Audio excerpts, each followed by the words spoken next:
Check us out on YouTube. Be sure to like and subscribe. And most importantly, man, anybody that you know that's into fantasy football, trying to learn about fantasy football, think they might want to try fantasy football, send them our way, man. We hope to keep you people entertained, laughing, and also educated at the same time as you go to try to win some fantasy football championships. So please like, subscribe, and tell the folks about us, man. We appreciate that in advance. Bacon and collar having it. Come on. Shirt looking dingy to the world.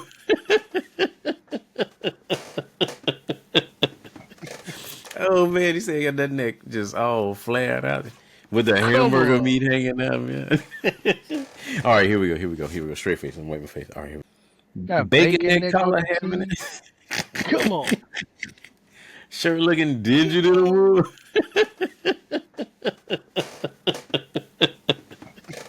Oh man, he said he got that neck just all flared out with the hamburger meat hanging out, man.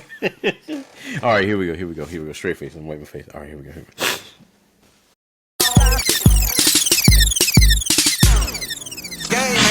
Chick wanna f just like me. Fitted cap rockin' so low I can't see. 4X heavy hustle, black tall tee. So sick. What is up, folks? Episode 23 of the Backyard Ballers Fantasy Football Podcast, man. Yeah. And you know what time it is, man. This is overtime. Extra hours, round 3. Hosting tonight, you know who it is, man. It is your boy, Dimitri. And I'm cold kicking it with... It's your guru, baby. Yeah, your boy, Web 100, the fantasy guru. The fantasy guru. Man, had a little stumble and bumble this week. But before we dive into that, folks, hey, another excellent week of playoff football, man. 2 games in the OT, 1 close match, and 1 complete blowout, guru. The cool thing was, dang, everybody played in the snow, though. Man, it was snowing everywhere, though. I don't think I've seen a situation where you had snow at every site, guru. You ever seen that happen before? No, there was a couple of them out there. It was snowed out. Snowed all the way out, man. But hey, speaking of the snow, man, hey, the snow in the situations had people on edge, man. Brackets getting twisted and turned. The struggle in your pit. Man, crazy football this weekend. Guru, let's get into it. Let's not waste no time, man. Let's take our performance over to Denver. In Denver, the Broncos and the Bills. Folks, if you didn't see it, it was an amazing game. It was toe-to-toe, cheek-to-cheek, meat-to-meat, like my boy Aunt Kim say. Hey, look, the Broncos and their stellar defense against your boy Josh Allen and his offense. Could this be the year that your boy Josh Allen does it? And he came out hard. But he was turning that thing over, boy, like he was flipping flapjacks. Guru, what happened to your boy, man? Josh Allen, the people's choice. I wish I still had that sound bite, man. Knocked out of the playoffs by the Denver Broncos. Them boys fall 33-30 in overtime, man. Hey, I ain't gonna lie, Guru. I thought your boy Josh Allen had him, and despite all the mistakes, what'd he have? 3 interceptions total, 2 fumbles lost. He was out there looking stroudish. He was out there turning that thing over. He was out there throwing some TDs too, but I don't know. It just seemed like he'd be too loose with that ball. He too like gung ho. My opinion, but it be when it's working, it's all good. Yeah, because he did have some tough moments, man. But he threw that touchdown to his tight end. Yeah, he hit Keon Coleman. He hit Dalton Kincaid to give them boys a 1-point lead. 24-23. You thought it was going to be action-packed in that thing. Them boys kept balling, kicking field goals. And before you know it, the controversial play of the night, man. Like, let's not take it away from Bo Nix. Bo Nix played solid. He played a solid game. The defense is where it was at, though, man. But the controversial call we got to talk about before we talk about Bo Nix. Late in the game, last-second interception, controversial interception, Guru, as your boy Brandon Cooks went up there to jump and grab the ball, had it in his gut, and as he slides on the ground, the DB yanks it out of his hand, and they call it an interception, Guru. Did you buy into that, man, or did you feel like they kind of messed them boys over on that call? Now, what they say is the ball was moving around. He secured enough, so the DB was able to pull it out. Brandon Cooks didn't contest it. He must have been like, whatever. You know, man, look, It's White was, you see what I'm saying? Yeah, Tre'Davious White. Hey, my boy Tre'Davious White got kicked out of the game with that. But I'm agreeing with them though, man. Hey, look, Like, from what I understood, man, if you caught the ball and you had it in your gut and your back is sliding on the ground, whatever happened to being down by contact? They just threw that out the window, didn't it? It's like some tie go to the. That's what I was wondering when I seen it. Like, who the tie go to? How you call that? Yeah. Dude, like, tie always went to the offense. Like, being on the ground is down by contact. Man, I did not agree with the referees, but that ended up being your boy, I was going to say Josh Jacobs, but Josh Allen's third interception of the night. And I think that was the backbreaker right there, man, because shortly after that, them Broncos walked them boys down the field, kicked that little field goal, and them boys was out of there. OT win, 33-30. Oh, yeah, I forgot about the pass interference. That was the one that really drove Tre'Davious White. I thought it was controversial. He did have his arm on the dude. But down the line, man, I felt like the refs kind of let us down with the way that they started calling that down. They did mess him over. If I was Tre'Davious White, I felt like, I don't know if I'd have necessarily threw my helmet or necessarily like, let whatever. it go. But he was like, the game was over anyway. What's the worst? They was already in field goal range. He just put them up there some more. Yeah, he just kind of put the icing on the cake. Yes, I was disappointed in the fact that it went down like that, man. Major disappointments that happened in this game. Bo Nix breaks his ankle. Like, they said, some people were saying it was just on like a basic setup play. Somebody else said it was on the QB kneel, and I can't figure out which one it was. I think it was on a rollout on the play before, and he kind of tried to push through it. So that's when he kneeled it down, I guess, and called him over to the side. Like, they went on and kicked it. I think I heard that they was gonna try to do another play to try to score it, because they had the time. But then it was like, you heard his foot, they gonna go and kick it. They was on the one anyway. Yeah, go and get it over with. Yeah, man. But what the injury is a bad one. So broken ankle, out for the rest of the playoffs. The Broncos will move forward and advance to the AFC Championship minus their quarterback. They were talking to Sean Payton after the game. He didn't seem to be worried about your boy Jarrett Stidham coming in there. He seemed extra confident. Guru, do you have as much confidence as that boy Sean Payton has in his backup quarterback? I feel like Sean Payton got it, though. Like, he gonna figure it out. He gonna have everybody efficient enough to get the ball down there and score. He ain't gonna let him. He was in there like crazy. You seen? I think they reactivating J.K. Dobbins. They gonna run the ball and play defense. Oh, I didn't even think about that. So J.K.'s coming back. Your boy Sean Payton was like, "Yeah, y'all don't believe in Jarrett Stidham? Just watch." Mm-hmm. He was in a like Jalen Ramsey on an interview. Yeah, shoot, watch him. Like that. Sean Payton went and did it with Teddy Bridgewater, 6-game win streak. Hey, true, that is true. Everybody be ready to go. Next man up. We're going to see, man, as they are all for a big challenge, man. So that Sean gets to move on. But the other Sean, not so lucky, Guru, man. I was surprised about this, man. Your boy Sean McDermott fired in Buffalo after losing that playoff game. My boy Josh Allen was crying after the game. And you know what? Like, I be hard on Josh Allen.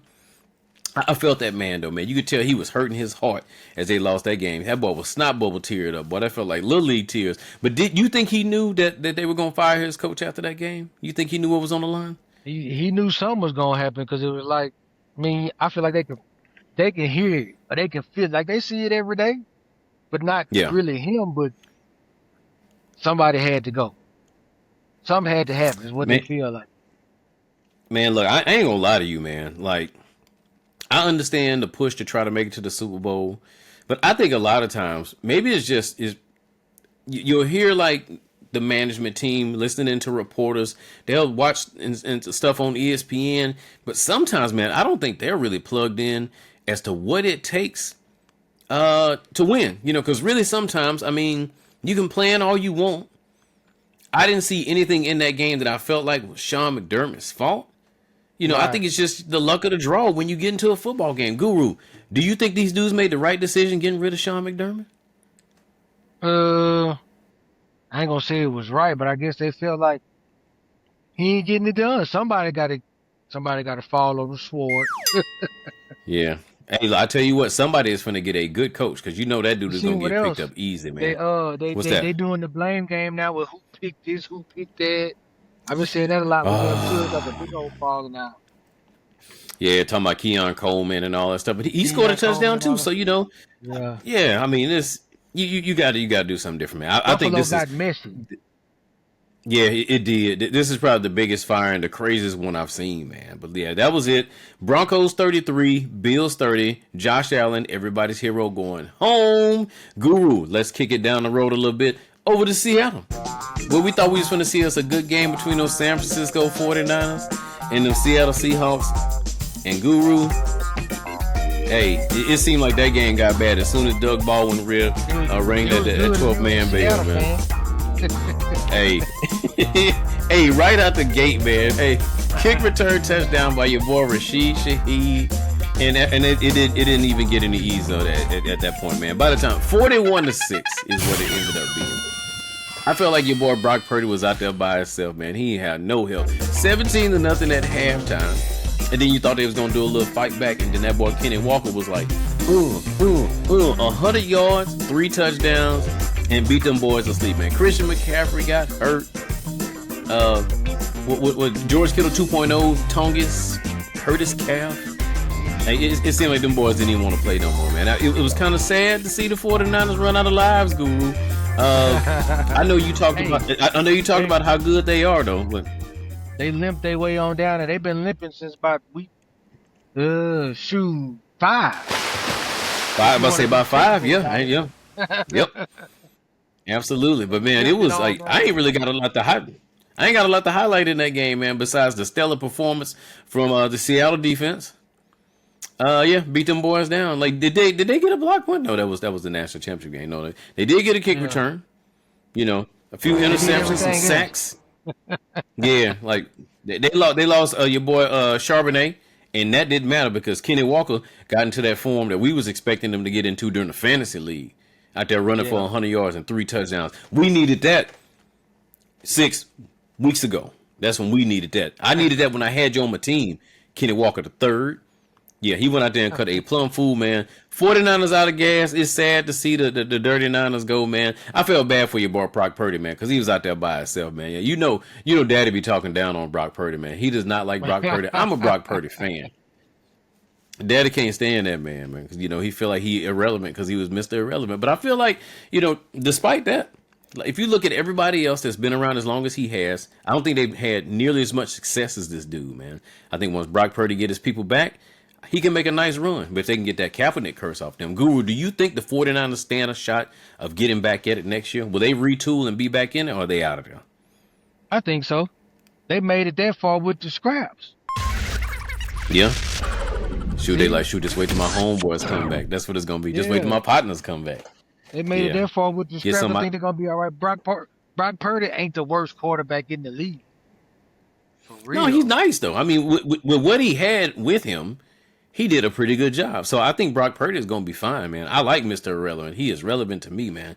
And you know what else is relevant, man? The continuation of the other games that came on. So look, this is what we're going to do. We're going to take us a quick commercial break. And when we come back, we're going to talk about what went down with the Texans and the Pats and a little bit about the best game of the night. Bears Rams. Stay tuned. This is the Backyard Ballers Fantasy Football Podcast with your boy Dimitri. Your boy Web 100, the Fantasy Guru. Be back in a minute. Yay.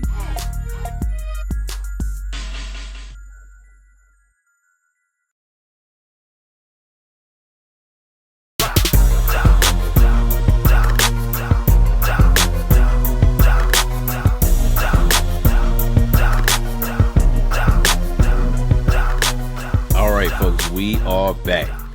Man, and Guru, man, you feel like you look like you lost a little pep in your step, man. You was feeling good last week. Out of those two games we talked about before, which one did you fall short in? Did you pick the Broncos to lose to the Bills? No. I took the Broncos. Okay. I lost on the the 49 Seahawks. Okay, yeah. We'll get into that in a minute, man. That is a perfect segue as That's we talk about Patriots, Texans. In New England, people in Boston area are feeling good right now because them Pats is back. They was whacked for a minute. But now they back, boy. Mike Vrabel had them boys playing on all four cylinders. Could Drake May take down the dirty, nasty Houston Texans defense? And for a minute, it was back and forth. It was a battle at halftime, Guru. But my boy C.J. Stroud got out there and started. C.J. Stroud, man. Interception. What'd he do? He threw 3 picks? 4 picks. He threw 4 picks, Guru. 4 picks. How That many is fumbles? crazy. He had like 8 turnovers or something real dumb. It was something like him and Josh Allen had bad performances when it came to game management because he started out pretty good, man. They hit a field goal. He and my boy Christian Kirk on a touchdown. Them boys up 10-7. Then after that, let the beating begin, man. Marcus Jones, interception return for a touchdown. Stephon Diggs, 7-yard touchdown pass. Houston Tommy had the Fairborn. lead before? Yeah. Fairborn got him back in the game. And it was a 16-21. It was still in the mix. Put it on y'all, boy. And then your boy Kayshon Boutte. We ain't even gonna talk about the second catch. Got the first catch off on Derek Stingley. Set them boys up for a good situation. And then turn around and hit him with that. And got on the outside. Drake May over the top one-hand snaggerlation on one of the best DBs in the game. Man, Kayshon Boutte, for all the people that hated on my dog from LSU, take that. That boy showed y'all he can get out there and play. He said Stephon Diggs ain't the only person on this team, man. Nail in the coffin that I would say. That was a little LSU to LSU violence right there. Yeah, boy, the violence was bad on that purple and gold, man. It's funny for the people that don't know, Kayshon Boutte and Derek Stingley did play at LSU together.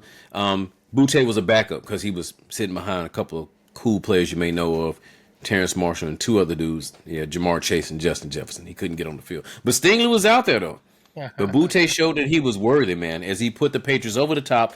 28-16, Patriots advance. Houston Texans go home. Guru, the defense could not save the Texans this time. Are you surprised with the way that this went down, or did you expect the Texans to roll through? I thought the Texans would put up a better game than that, but with all that going on, the defense kept them in the game. They still had action on the way down to the end of the game. Dude, it was like a minute left in the third quarter. The score was 16-21 after Houston Texans field goal. So they climbed back in it. They were down 21-10, 2 field goals, 16-21. The game was within reach. Then Drake May walks them boys down the field, touchdown action. And after that, man, they just could not compete. Stroud couldn't get anything together. They couldn't run the ball. They played without Nico Collins, so I'll give them that. They played without the tight end too. Schultz, he wasn't there. Yeah, he wasn't there. But I'm gonna shoot CJ some bail a little bit. His line was out there looking like the Saints line early in the year. What's how the kids say his line sold? Yeah. His line sold on him. Yeah, it was his fault, but the line contributed to some of it too. He was so paranoid, he didn't know where to go. That dude put up one of the best rookie years I've ever seen. So I know he can play. But they got to find a way to protect that dude. Hopefully they get that all figured out. This dude is a good player. People are down bad on him, but I think people are overcritical. I think, I was watching a clip on a podcast where Aqib Talib was talking to somebody, and they were down bad on C.J. Stroud. And Aqib Talib was like, man, this dude has been in the league for 3 years, and he's 3-3 in the playoffs. He's gone 1-1 every time. And realistically, that is not that bad. I think what gets lost in that record is how it looks when it plays out. Because this year, this was probably his worst performance in the playoffs. He didn't play good either game. So hopefully they can get him some help. There and stunk it up. That defense is too good for him to be playing that bad. But, he going to work it out, man. Man, look, I'm going to kick it like this. It's a contract year for him. He got a 5th-year option, or, you can get your money right now. I don't think he going to. They might give him a 5th-year option. You think they're going to cash him out? He better get it together. No. They better rock with him. I think they should rock with him. I think it'll all be okay. Yeah, so don't hang your head, Texans fans. And congratulations to my Patriots friends. For all of y'all that was talking all that noise, y'all was winning the Super Bowl, you can come back outside now. Because them boys are advancing to the AFC Championship. Yeah. So that's gonna be Broncos Patriots. That's gonna be interesting. We'll talk about that in the third segment. And for the game of the week, hello Chicago, man. Icy cold, snowing, Bears, Rams, head to head. Guru, I ain't think the California boys are gonna be able to do their thing, man. But then I thought about it. Your boy Matthew Stafford did play in Detroit, even though it was dome. Devontae Adams did play in Green Bay. Man, you had a lot of cold weather boys on that team, man. Easily the best game of the week.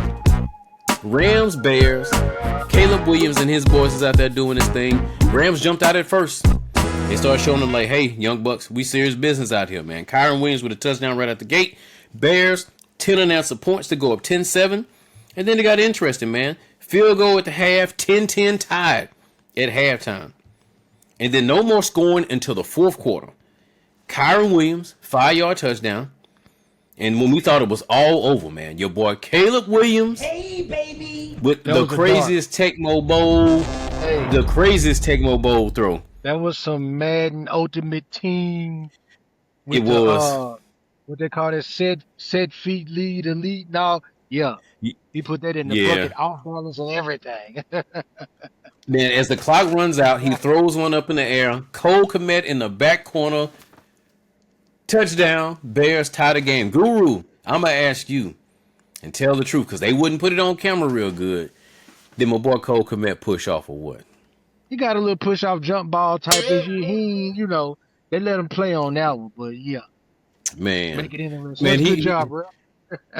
that LDB was at his mercy, man. That DB damn near fell down to the goal line, man. He was trying to stumble and get his bounce. He hit him with that late light, and then was wide open. I was like, man, come on, man. So they did make it into overtime. And just when everybody, man, look, the Rams, my gosh, Guru. These dudes have had me stressed out 2 rounds in a row. Most of us have picked the Rams to win the Super Bowl. And these dudes had to fight back again. They had it in hand, lost the grip. They had to fight back again to get back in the game, man. So they don't do nothing with the ball at first. The Bears get the ball. I'm like, man, it's over with. I had a feeling the Bears are going to win. Then my boy Caleb Williams throws one up, and ain't nobody there but Rams players. Interception, and then your boy Matthew Stafford and Devontae Adams took the game over, man.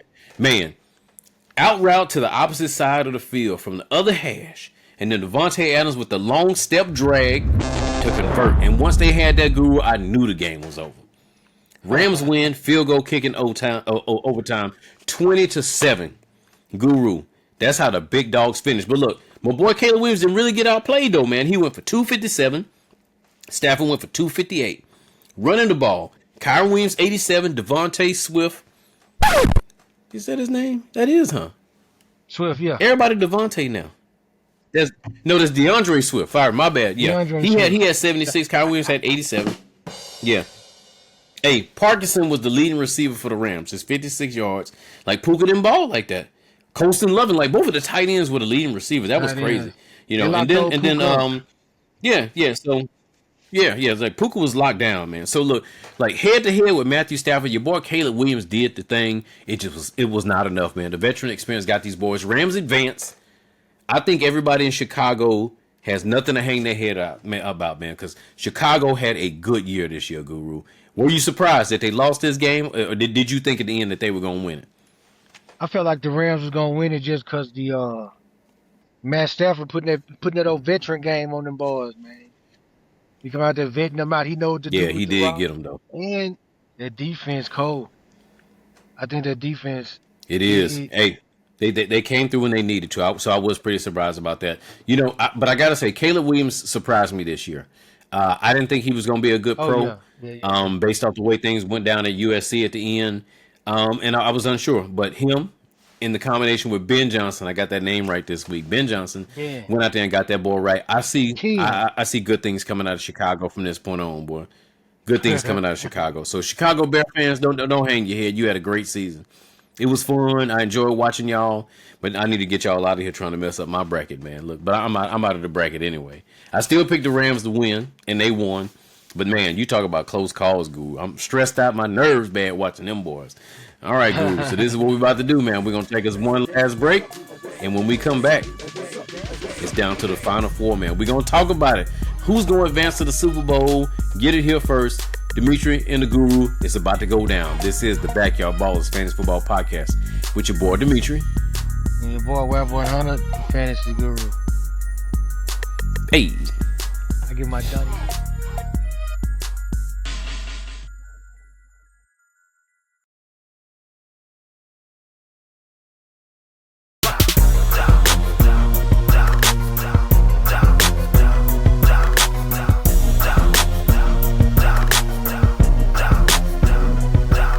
All right, folks, we are back. Man, if you haven't heard, man, these boys in here grinding.